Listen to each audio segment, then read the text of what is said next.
Keluaran pasal 13, ketetapan tentang anak sulung hari raya roti tidak beragi.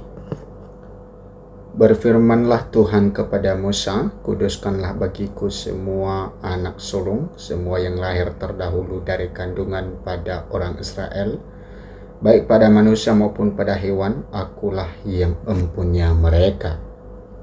Lalu berkatalah Musa kepada bangsa itu, peringatilah hari ini, sebab pada hari ini kamu keluar dari Mesir, dari rumah perbudakan, karena dengan kekuatan tangannya Tuhan telah membawa kamu keluar dari sana.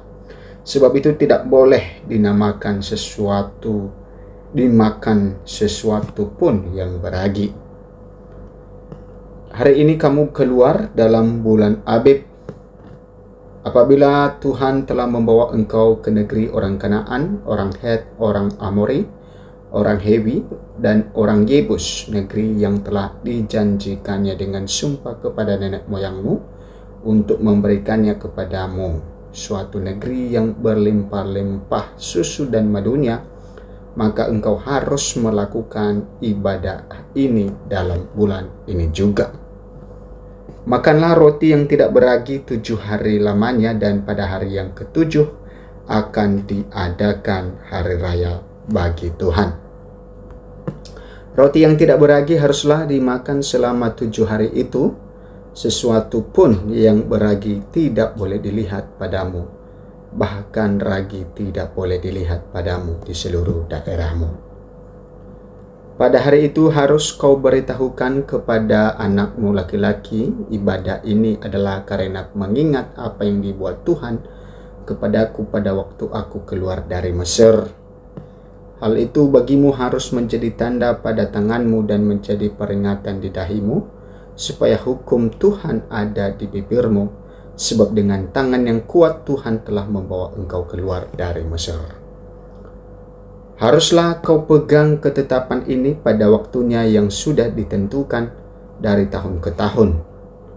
Apabila engkau telah dibawa Tuhan ke negeri orang Kanaan, seperti yang telah dijanjikannya dengan sumpah kepadamu dan kepada nenek moyangmu, dan negeri itu telah diberikannya kepadamu, maka haruslah kau persembahkan bagi Tuhan segala yang lahir terdahulu dari kandungan, juga setiap kali ada hewan yang kau punyai beranak pertama kali, anak jantan yang sulung adalah bagi Tuhan. Tetapi setiap anak keledai yang lahir terdahulu kau tebuslah dengan seekor domba, atau jika engkau tidak menebusnya, engkau harus mematahkan batang lehernya. Tetapi mengenai manusia, setiap anak sulung di antara anak-anakmu lelaki haruslah kau tebus. Dan apabila anakmu akan bertanya kepadamu di kemudian hari, apakah artinya itu, maka haruslah engkau berkata kepadanya, dengan kekuatan tangannya Tuhan telah membawa kita keluar dari Mesir, dari rumah perbudakan. Sebab ketika Firaun dengan tegar menolak untuk membiarkan kita pergi, maka Tuhan membunuh semua anak sulung di tanah Mesir, dari anak sulung manusia sampai anak sulung hewan. Itulah sebabnya maka aku biasa mempersembahkan kepada Tuhan segala binatang jantan yang lahir terdahulu dari kandungannya, sedang semua anak sulung di antara anak-anakku lelaki kau tebus. Hal itu harus menjadi tanda pada tanganmu dan menjadi lambang di dahimu, sebab dengan kekuatan tangannya Tuhan membawa kita keluar dari Mesir. Allah menuntun umatnya. Setelah Firaun membiarkan bangsa itu pergi, Allah tidak menuntun mereka melalui jalan ke negeri orang Filistin, walaupun jalan ini yang paling dekat, sebab firman Allah, jangan-jangan bangsa itu menyesal apabila mereka menghadapi peperangan sehingga mereka kembali ke Mesir. Tetapi Allah menuntun bangsa itu berputar melalui jalan di padang gurun menuju ke laut Teberau. Dengan siap sedia berperang berjalanlah orang Israel dari tanah Mesir.